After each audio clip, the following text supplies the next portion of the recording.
அப்பா பிதாவே என்று நம்ம என்ன செய்யணும்? என்னாருடைய சிவனை போற்றி, நாட்டவருக்கும் இறைவா போற்றி.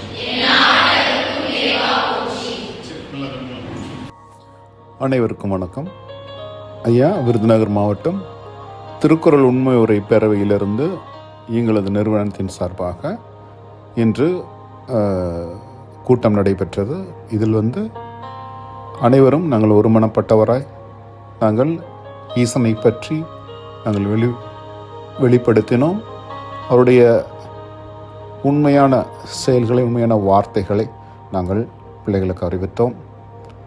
இன்னொன்று, பிள்ளைகளுக்கு நல்ல ஒன்றே குலம் ஒருவனே தேவன் என்ற கொள்கை கோட்பாட்டின்படி நான் பிள்ளைகளுக்கு உரிய செயல்களையும் சிந்தனையின் வாயிலாக, செயல்களின் வாயிலாக நாங்கள் அவர்களுக்கு வெளிப்படுத்தினோம். இந்த உண்மை உரை பேரவையின் வழியாக பிள்ளைகளுக்கு நல்ல வெளிச்சத்தை கொடுக்கும்படி கடவுள் உதவி செய்தார். நன்றி.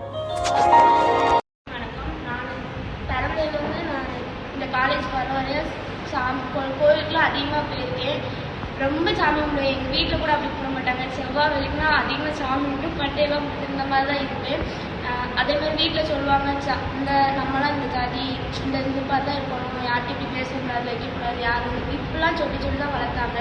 அந்த காலேஜ்க்கு எங்கள் அம்மா ஹாஸ்டல் சொன்னாங்க. இல்லை, நான் டேஸ் கலராக போய் முன்னாடி எங்கள் அம்மாட்ட சண்டை போட்டேன். அதுக்கப்புறம் சாருங்கிட்ட ஹாஸ்டல் தான் சொல்லியிருக்கேன், ஹாஸ்டலில் தான் சேரணும் அப்படின்னு சொன்னாங்க. ஹாஸ்டல் வந்ததுக்கப்புறம் தான் எனக்கு கடவுள்னா யார், எல்லாத்தையும் எப்படி பேசணும் பழகணும்னா தெரிஞ்சு, எல்லாருமே ஒருத்தவங்க தான், நம்ம எல்லாத்தையும் இப்படி தான் பேசணும், கடவுள் ஒருத்தவங்க தான் அப்படி சொல்லி கொஞ்சம் கொஞ்சமாக சொல்லி புரிய வச்சனால எனக்கு அப்போ தான் புரிஞ்சிச்சு. நான் இப்போ ஜாதியிலேருந்து மதத்துலேருந்து வெளில வந்துட்டேன். எங்கள் வீட்லேயும் சொல்லியிருக்கேன், எல்லாருமே ஒரே ஜாதி, மனுஷ ஜாதி, கடவுள் பிள்ளைங்க மட்டும்தான். யார்கிட்டையும் ஜாதி பார்த்து பழகக்கூடாது, மதம் பார்த்து பழகக்கூடாது. எங்கள் அம்மாட்ட, எங்கள் அப்பாட்ட, எங்கள் அண்ணன் 3 வாட்டி சொல்லியிருக்கேன். 3 பேருமே இப்போ அதை தான் எல்லாத்தையும் அப்படி தான் பேசுவாங்க, அன்பாக இருப்பாங்க, யார்கிட்டையுமே ஜாதி பார்த்து இது பண்ண மாட்டாங்க. இந்த காலேஜுக்கு வந்ததுக்கப்புறம் நான் நல்ல பிள்ளையாக மாறியிருக்கேன்னா, கோவத்தெல்லாம் குறைச்சி மாறியிருக்கேன்னா அதுக்கு சாருங்களும் ஒரு காரணம், கடவுளும் ஒரு காரணம். மாட்டின்னு மட்டும் தான் ஸ்டேட்டஸ் வைப்பேன். ஆனால் இப்போ அப்படி இல்லை. ஜாதியிலேருந்து மதத்துலேருந்து எல்லாத்துலேயுமே வெளியே வந்துட்டேன். நான் எங்கள் வீட்டில் இப்போ ஒரு குட்டி தம்பி பிறந்திருக்கு. நான் சொன்னேன், எங்கள் வீட்டில் இந்த குழந்தை பெருசாக வளர்ந்தாப்பட்டி இந்த பிள்ளைக்கு ஜாதி மதம் எதுவுமே சொல்லியே கொடுக்கக்கூடாது. நீ என்ன ஜாதி அப்படின்னு சொல்லி கேட்டால் கடவுளோட மதம் இப்படி தான் சொல்லி கொடுக்கணும் அப்படின்னு சொல்லி எங்கள் வீட்டில் நான் சொல்லுவேன். அதே மாதிரி எங்கள் வீட்லேயும் சொல்லுவேன், திருநீர் எதுக்கு பூசுகிறோம் நம்மளுக்கு தெரியுமா தாத்தா அப்படின்னு சொல்லி கேட்டால் எங்கள் தாத்தா அவருக்கு அந்த சாமி நம்மளுக்கு ரொம்ப கை கால் சுகத்தை கொடுக்குது, அதனால தான் நான் சாமியை கும்பிடுறோம் அப்படின்னு சொல்லுவேன். எனக்குமே மாற்றம் வரும். அதே மாதிரி துன்பம் இல்லாம சரி அவரை பிடிச்சிட்டே நம்ம இன்னும் ஜாலியா இருக்கணும் அப்படிலாம் கிடையவே கிடையாது. நமக்கு துன்பம் வரதான் செய்யும். ஆனால் அதுக்கு ஓவர் கம் பண்றத அந்த சக்தியும் கடவுள் நமக்கு கொடுத்துருவாரு. மலை போல துன்பம் நமக்கு வந்தாலும் அது பனி போல கரைய வச்சிருவாரு. ஸோ அதுதான் நான் சொல்றது. இதான் நானே ஒரு சாட்சி தான். ரொம்ப எங்க பெரியப்பா ஃபாதர், அதனால ரொம்ப இதுலயே தான் நாங்கள் வளர்ந்தோம்.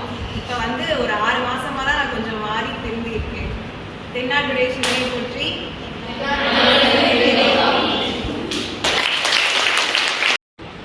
சாருங்க சொன்ன மாதிரி தான் 12th வரைக்கும் நான் ஒரு இதாக இருப்பேன். எங்கள் வீட்லேயும் அந்த பக்கத்தில் அந்த கிறிஸ்டின் அவங்க இருப்பாங்க. அவங்க கூப்பிடுவாங்க, ஞாயிற்றுக்கிழமை கூப்பிடுவாங்க, இப்படி எங்களுக்கு இது வைக்க வாங்க, வந்தால் ஏதாவது அந்த இதை பற்றி பாட்டு பாடுவாங்க, எங்களையும் பாட சொல்லுவாங்க. முட்டி போட்டு அந்த முக்காடு மாதிரி போட்டு பாட சொல்லுவாங்க. அது எனக்கு ஆசையாக இருக்கும், நான் போகணும்னு நினைப்பேன். ஆனால் எங்கள் வீட்டில் விட மாட்டாங்க. எங்கள் அப்பா எதுக்கு அங்கெல்லாம் போகிற அப்படின்னு சொல்லி வைப்பாங்க. எங்கள் அம்மாவும் வைப்பாங்க, விடவே மாட்டாங்க. அங்கே போகிறது அது எங்கள் கோயிலுக்கு பக்கத்தில் இருக்கும், அதை ப்ரேயர் பண்ணுற மாதிரி இருக்கும். வாங்க அப்படின்னு சொல்லி கூப்பிட்டுக்கிட்டே இருப்பாங்க. எங்கள் அம்மா அப்பா அவங்களுக்கு முன்னாடி சரி விடுறோம் அப்படின்னு சொல்லிட்டு, ஆனால் நெசத்தில் எங்களை விடவே மாட்டாங்க. வைவாங்க, எதுக்கு போகிற அப்படின்னு சொல்லி வைவாங்க. நான் அப்போலாம் நினைப்பேன், போகணும்னு ஆசையாக இருக்கா, நான் விடவே மாட்டாங்களே அப்படின்னு சொல்லி ஆசையாக இருக்கும். அதனால் போக மாட்டேன். ஆனால் 12th வரைக்கும் சாருங்க சொன்ன மாதிரி அந்த மதத்துக்குள்ளே எனக்குள்ள நானும் தான் இருந்தேன். ஏன்னா எங்கள் வீட்டில் இப்படி சொல்லி எங்களை வளர்ப்பாங்க. நம்ம கேஸ்ட்னா இப்படி, நம்ம இதுனா இப்படி, நம்ம கீழ் ஜாதி இப்படி பார்க்கணும், மேல் ஜாதி இப்படி பார்க்கணும் எங்கள் வீட்டில் சொல்லி இன்ன வரைக்கும் அது வரைக்கும் தான் சொல்லியிருப்பாங்க. ஆனால் அது வரைக்கும் எனக்கு தெரியாது எது என்ன எப்படின்னு. ஆனால் இந்த காலேஜ் வந்ததுக்கப்புறம் இதெல்லாம் நான் பார்த்தேன்னு என்ன அப்படின்னு சொல்லி நானும் மகேஷும் பேசுவோம் பஸ் ஸ்டாண்டில். எதுக்கு நம்ம காலேஜில் இப்படிலாம் வச்சுருக்காங்க அப்படின்னு நாங்கள் 2 பேரும் கேட்போம். ஆனால் அப்போலாம் தெரியாது. அதுக்கப்புறம் மேம் சொன்னாங்க, நீங்கள் அந்த காலேஜ் விட்டு போகும்போது ஒரு நல்லதை கற்றுக்கிட்டு வெளியே போவீங்க அப்படின்னு மேம் சொல்லுவாங்க. காலேஜுக்கு எல்லாரும் சொல்லுவாங்க. அப்போலாம் நினைப்பேன், என்ன சொல்கிறாங்க எனக்கு ஒன்றுமே புரியாது அப்போலாம் மேம் சொல்கிறது. ஆனால் இப்போ சார் அந்த ஈசனை சொல்லும்போது, இந்த தென்னாடு ஈசனை போற்றி என்னாட்டோட நிறைவாக சொல்லும்போது சிவன் அப்படின்னு சொல்கிறோம் அப்படிங்கிறத புரிஞ்சுக்கிட்டு ஒரு நல்ல இனிமேல் நாங்கள் காலேஜ் முடிஞ்சு போகிறதுக்குள்ளே